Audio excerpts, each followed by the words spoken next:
I think about that lovely line, which was worded very peculiarly. I can't remember whereabouts in the text it was now, but the remembered not to laugh. Yes, yeah, exactly. That's Yeah, it's a very deliberate thing to remember not to laugh. yeah. It's because you know it's not possible. Then you have to take it seriously, and you'd have to not laugh anymore. You go, I'm not going to laugh at it. I know it's very funny, but I'm not going to laugh at it. Well, that's the thing. So that would be that you've remembered yourself as a soul and a mind, an immortal being, something connected to the infinite, connected to the all, the creator, the God. You've remembered that, and you've chosen not to laugh. Yes. So You're exploring it. Yeah. You're exploring the possibility of infinite plus one. Yeah, exactly. So you're playing with the what if. Yes, absolutely. I play with the what if. Yeah. In everything I do. What if I was separate from God? Yeah. And that's pretty much all we do with the world and life is just a series of what ifs. Yeah. Like pretty much every decision, everything we encounter and do. What if I did that? Well, imagine being in a group of people. But then, of course, we get to the point where we go, what if I chose to love in this moment instead? Yeah. Or what if I chose to forgive in this moment instead? And the thing I told you this morning, doing the practice last night, in fact, I really tried to grasp what forgiveness meant for me. Right. I was really working on understanding forgiveness because it was pointed out actually in one of the lessons. You don't understand forgiveness yet. You don't understand it. So I went, okay, well, please let me understand it then. What is forgiveness? And you and me break down words all the time, and we get into the etymological roots of things and what they mean to us by breaking them down into little segments, of each word. Right. Yes. So I broke down forgiveness to really try and gain an understanding of it. And it obviously starts with for. So I came to understand that as a before or a forefront or a for something. It actually comes first.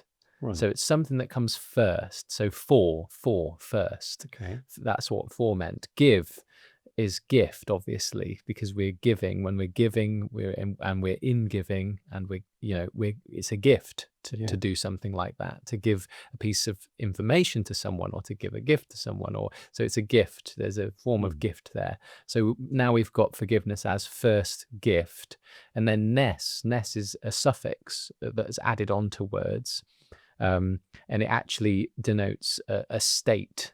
So a somethingness, oneness is a state of being one. Forgiveness is a state of the first gift.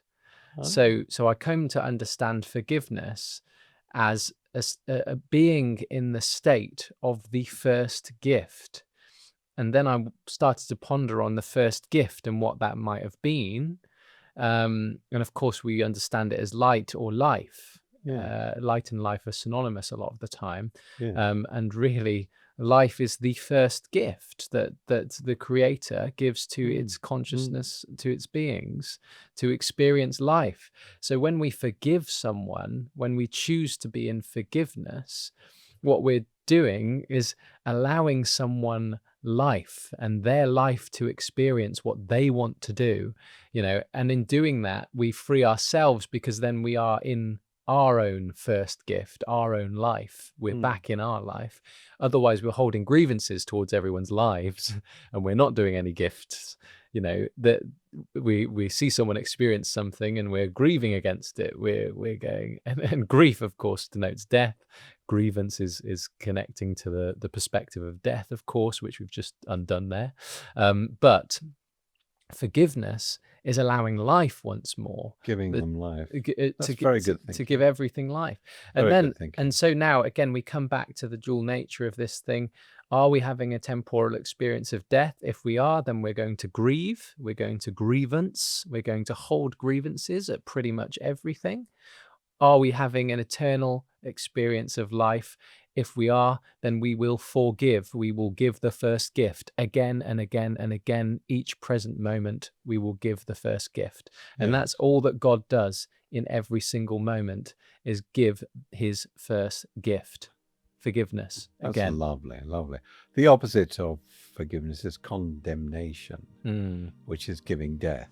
condemn. You So condemn to death. So yes. So in any situation, even the smallest situation, you're either going to give life to the person, or you're going to give them death.